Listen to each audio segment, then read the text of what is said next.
नमस्कार दोस्तों, मिस्टिक भारत गाथा में आप सभी का स्वागत है। आप जैसे जानते हो कि हम ऐसी पर्सनालिटीज आपके समक्ष लेके आते हैं जिन्होंने लाइफ में अपने दम पर कुछ किया है या तो समाज के लिए कुछ किया है। तो आज हमारे साथ एक ऐसी हस्ती जुड़ी है जिन्होंने कुछ अलग हट के काम किया है। फिलहाल मैं कुछ बताऊंगी नहीं, आप हमारे पूरे पॉडकास्ट को सुनिए क्योंकि उसमें ही आपको पता चलेगा कि क्या ऐसी चीजें हैं जो उन्होंने किया है। तो हम स्वागत करते हैं कमलेश पटेल जी का। कमलेश जी, आपका बहुत बहुत स्वागत है मिस्टिक भारत गाथा में। और आपकी जो शुरुआती जर्नी रही एक छोटे से गांव में रही जी। तो छोटे से गांव में रहकर आपने इतनी बड़ी चीज कैसे सोची? इसमें ऐसा है मैडम कि पहले तो क्या है कि शौक का विषय हो जाता है। शहद खाना मेरा शौक रहा है और शहद के पीछे जब जब मैं लेना चाहा तब तक मेरे को ओरिजिनल शहद कभी मिला नहीं है। तो मतलब बाजार में मिलता है वो प्रोसीड हनी है जी, और जो लोकल बी कीपर से लेते हैं तो वो ओरिजिनल मिलता नहीं है जी, सो मैंने सोचा कि मैं ही कुछ अच्छा करूं और सबको अच्छा खिलाऊं। जी। सो मैंने ये स्टार्ट किया। तो दोस्तों, अब थोड़ा आइडिया आपको आया होगा। हम बात कर रहे हैं हनी बी फार्मिंग का। Yes please. बी फार्मिंग का मैंने जब स्टार्ट किया तो शहद होता है, लेकिन हमारे गुजरात में क्या है कि शहद बहुत कम तौर पे यूज होता है। जी जी।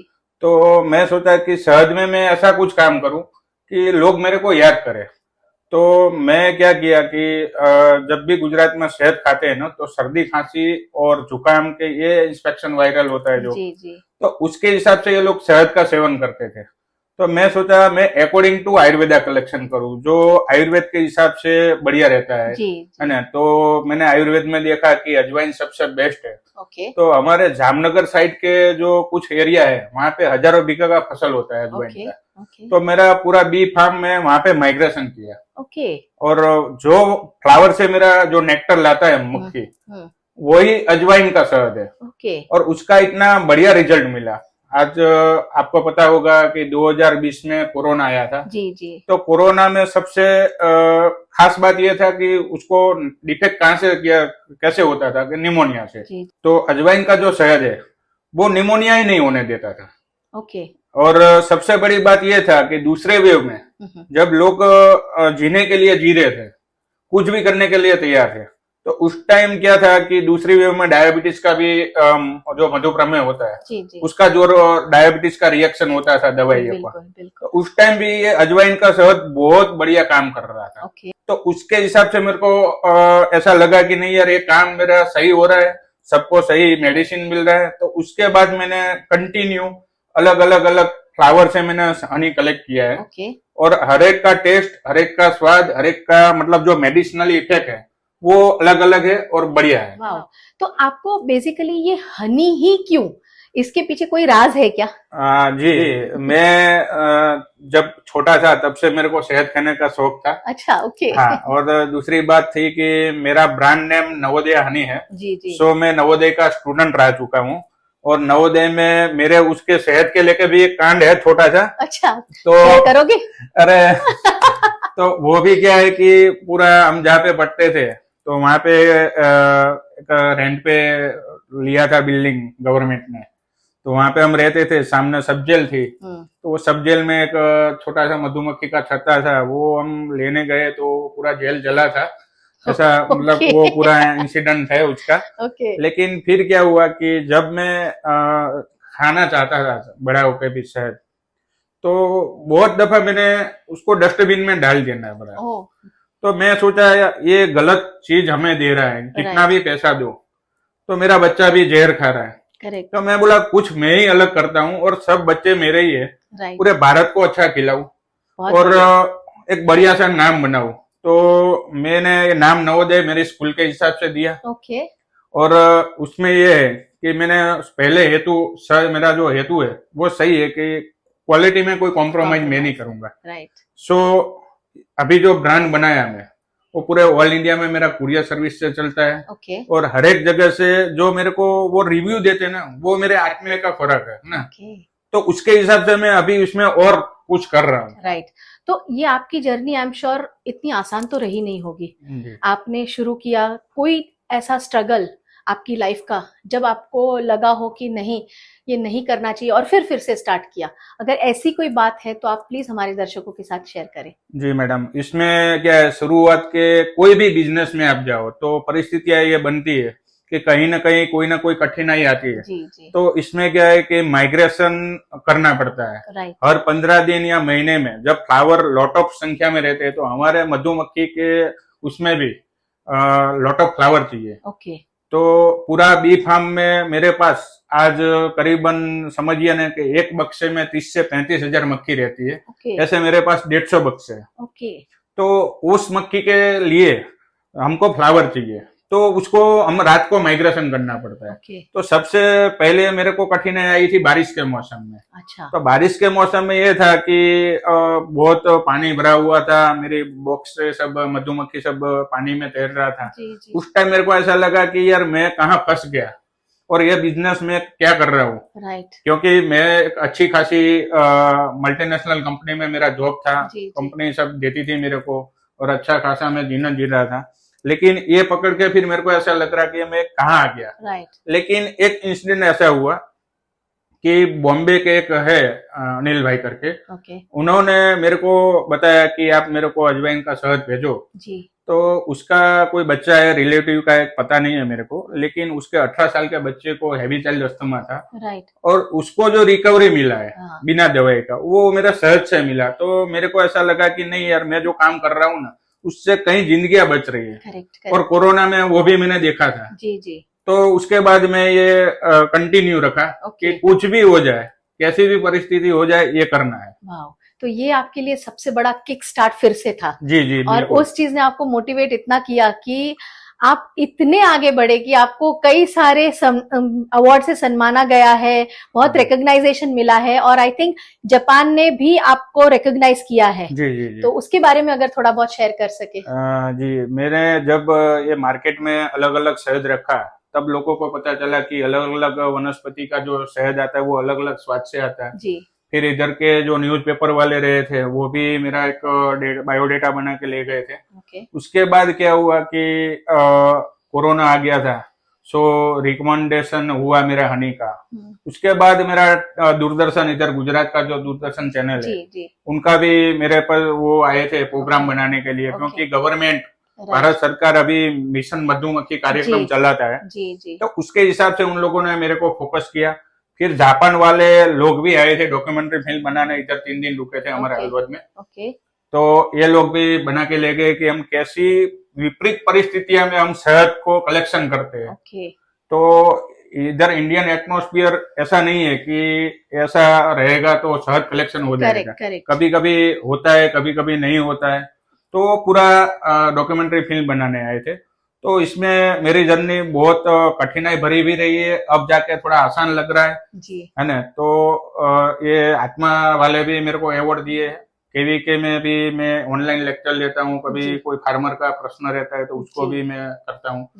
तो बहुत सारे जगह अवेयरनेस प्रोग्राम करने के लिए जाता हूँ। Great great. अच्छा, मुझे ये बताइए, जो ये हनी आप फार्मिंग करते हैं तो वो एक कुछ पर्टिकुलर टाइप की हनी होती है, अरे बी होती हनी बी, कि या मतलब आपको चूज करना पड़ता है कि ऐसी ही हनी बी आए या बहुत सारे अलग अलग प्रकार की हनी बी होती है? कैसे, मतलब आई एम नॉट अवेयर, तो इसके बारे में थोड़ा बहुत आप समझा सके। बिल्कुल। मेरे पास जो उसका प्रजाति है, हर एक मधुमक्खी का प्रजाति रहता है ना। तो मेरे पास जो है वो एपिस मेलिफेरा है। ओके। वो फॉरेन मक्खी है, लेकिन बहुत सारी है, सेरेना भी आती है।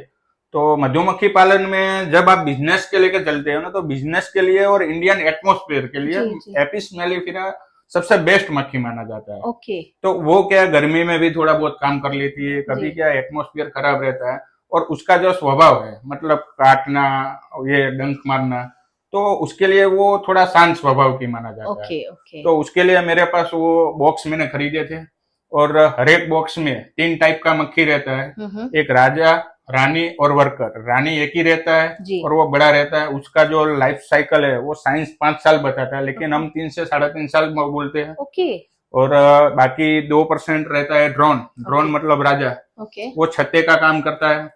और 97% रहता है वर्कर भी। ओके। जो पूरा पुष्पों से, मतलब फूलों से, फूलों से लेके सुबह 7 बजे से करीबन 10 बजे तक वो पुष्प का जो मतलब क्या बोलते हैं, पोलन पोलन पोलन लाते हैं ना, वो पोलन लाता है। और 10 बजे के बाद जब टेम्परेचर थोड़ा चालू होता है तो उसके बाद वो नेक्टर लाता है। ओके। तो गुजराती में बोलते हैं ना पराग रस और पराग रज। ओके। पराग रज मतलब जो फूलों का पोलन, राइट, और पराग रस मतलब होता है नेक्टर जी।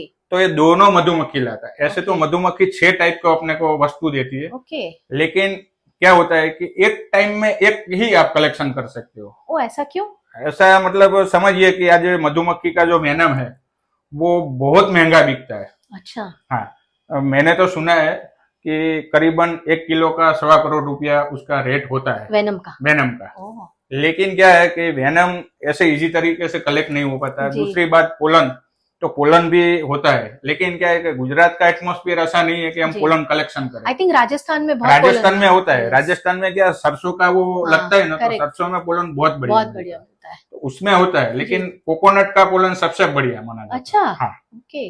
तो इस हिसाब से साउथ में सबसे ज्यादा पोलन कलेक्शन, हाँ, पोलन वहाँ पे कलेक्शन होता होगा, वो मेरे को आइडिया नहीं है, मुझे भी नहीं आइडिया है। लेकिन क्या है कि मेरा जो फोकस है ना वो ओनली फॉर अभी मेरा शहद में है। ओके। पूरा वर्ल्ड इंडिया में मेरे को ऐसा शहद भेजना है कि लोग को उसकी तबीयत ठीक रहे। ओके, तो आप हमारे दर्शकों को उसका छत्ता जैसे बनता है वो कुछ दिखा सकते हैं आप? हाँ जी जी बिल्कुल, अभी बता देता हूँ। एक बॉक्स में मेरे पास 8 से 10 सत्ते रहते हैं। ओके। और वो सत्ते में बीज लगा रहता है। ओके। ये पूरा शहद से भरा हुआ है। ओके। और ये मक्खी जब काम करती है और इससे शहद भर जाता है तो ये पूरा सील कर देता है। ये पूरा सील किया हुआ है।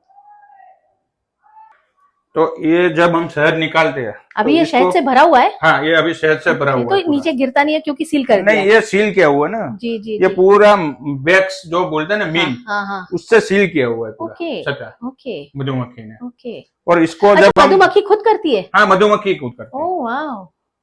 ओके। हाँ, और इसको हम काट के फिर एक मशीन आता है, वो भी आपने देखा फार्मते है ना, तो वो डाल के फिर हम शहद निकालते हैं। जी बिल्कुल। और छत्ता ऐसे ही रहते हैं। ओके दोस्तों, अब तक आपने देखा कि कैसे मधुमक्खी का फार्मिंग होता है, हमने इनसे बात की। अब हम जो दिखा रहे हैं वो इसको छानने की प्रोसेस दिखा रहे हैं। तो आप जरा दिखा सकते हैं कि इसको कैसे छानते हैं? ये है ना, फार्म में से इधर हम लाते हैं। हाँ। और ये कपड़े में से ऐसे शहद डाल के, ओके, ऐसे 3 बार छानते हैं हम। अच्छा, 3 बार सेम वे? 3 बार। ओह। ये धीरे धीरे ड्रम में इकट्ठा हो जाएगा। पर इसको छानने की जरूरत क्यों पड़ती है? मैडम, इसमें क्या है कि मधुमक्खी के द्वारा लाया हुआ कचरा रहता है कि कोई वैक्स, मतलब जो अपने काटते हैं, हाँ, वैक्स जो निकालते हैं उसका भी कचरा रहता है, तो बारीक कचरा भी इसमें से निकल जाए और एक प्योरिटी के साथ में शहद मिले, ऐसा अपना काम करते हैं। ओके, सो नेचुरल प्रोसेस, इसमें कुछ भी केमिकल वे से या अलग वे से कुछ भी आप नहीं करते हो? नहीं, ये पूरा नेचुरल प्रोसेस है।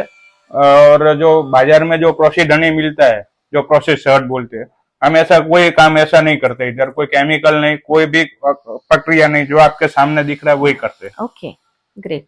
सर, अभी कई युवा है जो कुछ नया बिजनेस करना चाहते हैं, तो आपके हिसाब से ये हनी का बिजनेस कैसा रहेगा? मतलब अगर वो सोचे कि ऐसा कुछ करना है और उनको अगर ज्यादा जानकारी चाहिए तो क्या वो आपसे कनेक्ट कर सकते हैं?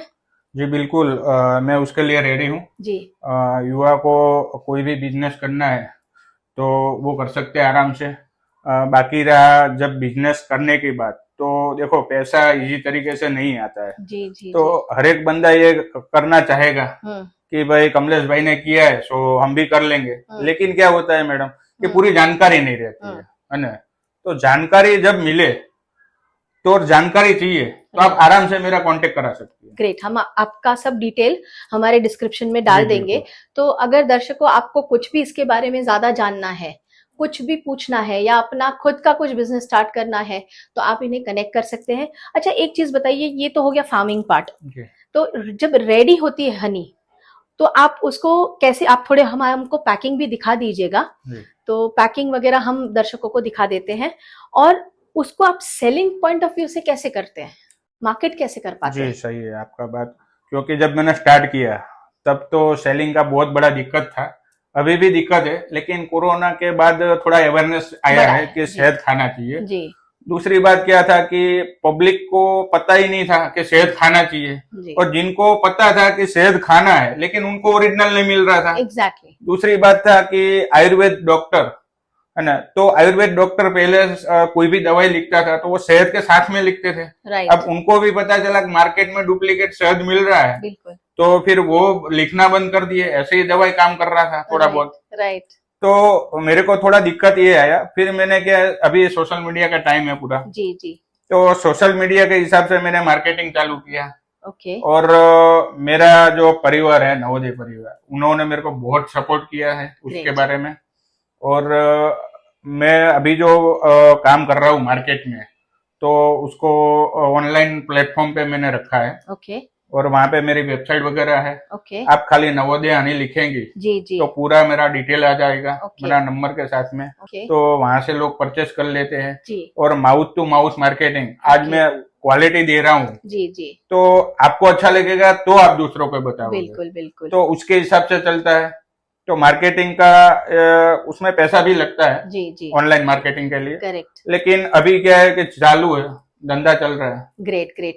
अच्छा, हमारे दर्शकों को ये कुछ बता पाएंगे कि रियल हनी और फेक हनी में कोई वो खुद घर पे कोई टेस्ट कर सके और पता कर सके? ये सबसे बड़ा इंडियन मार्केट का जी है ना, तुक्का जो बोलते हैं ना, जुगाड़, जी जी। जुगाड़ रहता है। मेरे को जब भी लैब करना है ना, मतलब मेरे को कहीं पे टेस्ट करना है ना, तो गुजरात में हमारे इधर गवर्नमेंट का लैब वडोदरा में है, जी बड़ोड़ा में, ओके है ना। ओके। तो मैं खुद वहां पे भेज देता हूँ। अच्छा हाँ, ओके तो उसका कोई तरीका नहीं है। ओके।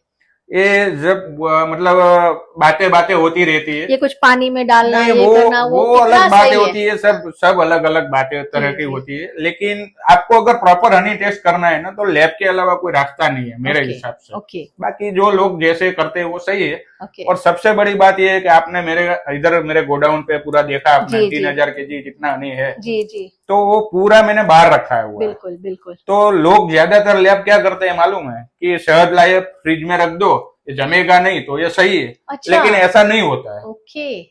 मेरा तो पूरा बाहर ही है। Right. आप मॉल में खरीदने जाओ तो वो भी बाहर ही रखते हैं। करेक्ट। मैं कुरियर करता हूँ तो कहाँ मैं फ्रिज में करता हूँ। बिल्कुल तो बिल्कुल। लोग ये मानते हैं कि उसको फ्रिज में रखते हैं। अच्छा, फ्रिज में कभी भी हनी नहीं रखना, उसका तासीर बदल जाता उसका है। तासीर बदलता है। Okay. मतलब जितना पुराना हनी उतना पावरफुल। ओके। हाँ, अभी मैं जो पार्सल करता हूँ ना, वो 2 साल पुराना हनी में पार्सल करता ओह हूँ, वेरी गुड। है ना। और उसमें मॉइस्चर आता है, बहुत सारा, मतलब उसके तबक्के रहते हैं ओके। उसको निकालने के।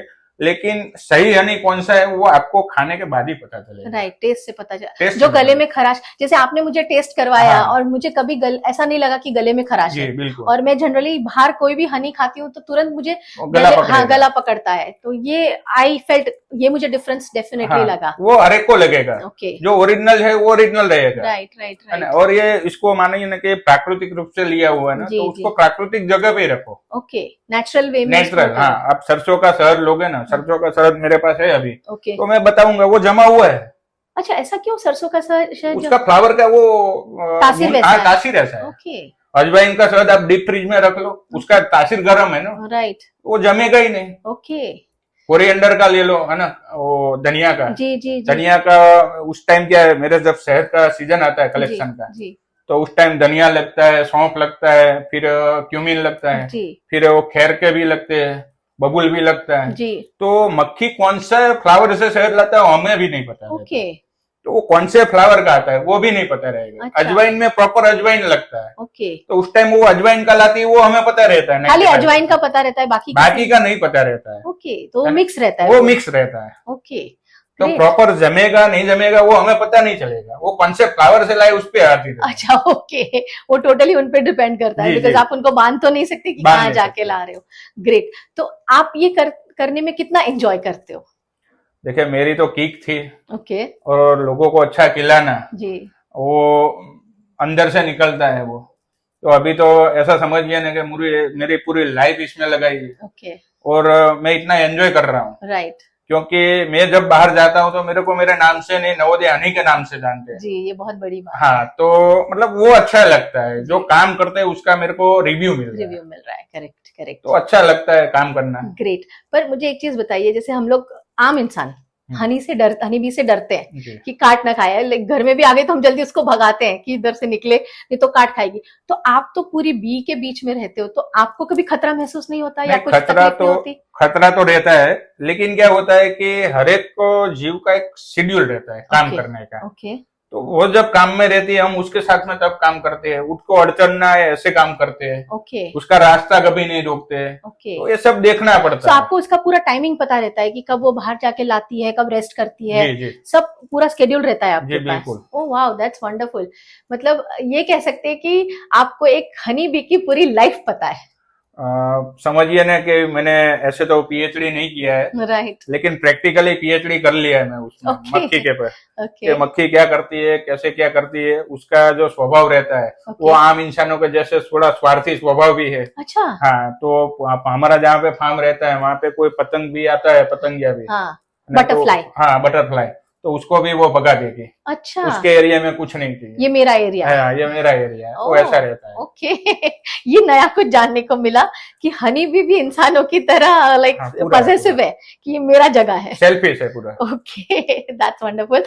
तो आप कुछ ऐसा मैसेज हमारे दर्शकों को देना चाहेंगे कि नेचर को, बिकॉज आज की डेट में आप देख रहे हैं कि किस तरह से नेचर को बर्बाद किया जा रहा है, और आप तो नेचर को यूज करके और उस चीज को कर रहे हैं, बिकॉज आई एम श्योर कि जब हनी बी को कुछ होता है तो आई थिंक सबसे ज्यादा दिल आपका दुखता होगा। जी बिल्कुल। तो आप कोई ऐसा मैसेज देना चाहे कि नेचर को बिना बर्बाद किए भी चीजें की जा सकती है। देखिए, अभी तो ऐसा है कि अल्बर्ट आइंस्टाइन जो सबसे बहुत बड़े वैज्ञानिक है जी उन्होंने बताया था कि अगर मधुमक्खी इस दुनिया में से खत्म हो जाए तो जी। 4 साल में पूरी दुनिया खत्म हो बिल्कुल जाएगा। बिल्कुल ये उसका अहम एक रोल है। राइट। दूसरी बात ये है कि अभी गुजरात के अंदर मान लो और पूरे भारत में मान लो तो पेस्टिसाइड का इतना व्याप चल गया है, जी तो उसके हिसाब से ये मधुमक्खी एक नहीं, ऐसे कीटक मित्र जो गुजराती में बोलते हैं फार्मर के फ्रेंड, ओके वो सब मर रहे हैं। ओके तो फार्मर उस पर थोड़ा ध्यान देवे। राइट। दूसरी बात क्या रहता है कि कोई भी मधुमक्खी वाला कहीं पे भी रखने को बोलते हैं तो उनको थोड़ा सहकार दीजिए। आपका फार्मर का उसमें जो फलीनीकरण रहता है, जी पोलिनेशन, राइट। उस पे उसका उत्पादन 10 से 15% बढ़ जाता है। ओह इज इट, मतलब Yes. उसका बेनिफिट होता है। बेनिफिट होता है ओके ग्रेट। फार्मर का प्रोडक्शन। जी आज समझिए कि हमारे इधर एकड़ में कोई भी फॉर एग्जांपल कि एक समझिए 1 क्विंटल आ रहा है, जी जी जी तो आप मधुमक्खी के फार्म के आजू बाजू में कहीं पे आपका वो फार्म है राइट। या मधुमक्खी का फार्म वहां पे है, ओके तो 10 से 15% उसका प्रोडक्शन आराम से ये तो और बढ़ अच्छी जाएगा। बात है। आई थिंक मुझे लगता है हर फार्मर को इस चीज के बारे में सोचना लेकिन क्या चाहिए। है कि पेस्टिसाइड का यूज ये लोग करते हैं ना तो मक्खी मर जाती है। ओह तो हम ऐसी जगह पे हम बहुत कम रेयर केस में रखते हैं, इमरजेंसी होनी। इमरजेंसी हो तो। बाकी आज जो भी हम शहद कलेक्शन करते हैं तो हम ये भी पूरा देखते हैं कि कहीं पे खातर, रासायनिक वो खातर, फार्मिंग नेचुरल वे में से, पेस्टिसाइड, हाँ। यस, प्राकृतिक जो फार्मिंग करते हैं जी जी गाय मूत्र पे आधारित, राइट। उस पे हम ज्यादा फोकस करते हैं और हम वहां से कलेक्शन करवाते ओह हैं। That's wonderful. आई थिंक दोस्तों ये बहुत बड़ी बात है। तो अगर कोई भी फार्मर्स ये हमारा वीडियो देख रहे हैं तो प्लीज इस बात पे सोचिए कि बिना पेस्टिसाइड यूज किए आप हनी बी का फार्म लगा के अपने प्रोडक्शन को बढ़ा सकते हैं। तो ऐसा जरूरी नहीं है कि पेस्टिसाइड यूज करके ही बढ़ाया जाए, ये नेचुरल तरीका है जिससे आप अपना मतलब बिजनेस बढ़ा, मतलब उत्पादन बढ़ा सकते हैं। तो प्लीज इस बारे में जरूर सोचिए और हमें कमेंट करके लिखिए कि आपको इस बारे में क्या तकलीफें आ रही है, जो मतलब अगर वो आप लगाना चाहते हो तो डेफिनेटली आप हमारे YouTube चैनल को वॉच करिए, और कोई अगर कोई प्रश्न पूछ रहा है तो आप उसका रिप्लाई करेंगे। जी जी बिल्कुल। ग्रेट। तो वो आपको अगर इसके रिलेटेड आपको कुछ भी डाउट है तो आपको उसका रिप्लाई भी देंगे। कमलेश जी बहुत बहुत धन्यवाद हमारे साथ जुड़ने के लिए, और आपने इतनी अच्छी बात कही, और इतना मतलब ये चीज मेरे लिए भी बहुत सारी नई थी। हाँ ये मुझे हनी बी फार्मिंग का पता था, लेकिन ये नहीं पता था कि हनी बी का भी एक नेचर होता है, या लाइक इतनी सारी प्रजातियां होती है। बहुत सुंदर तरीके से आपने हमारे दर्शकों को और हमें गाइड किया है। बहुत बहुत धन्यवाद। धन्यवाद।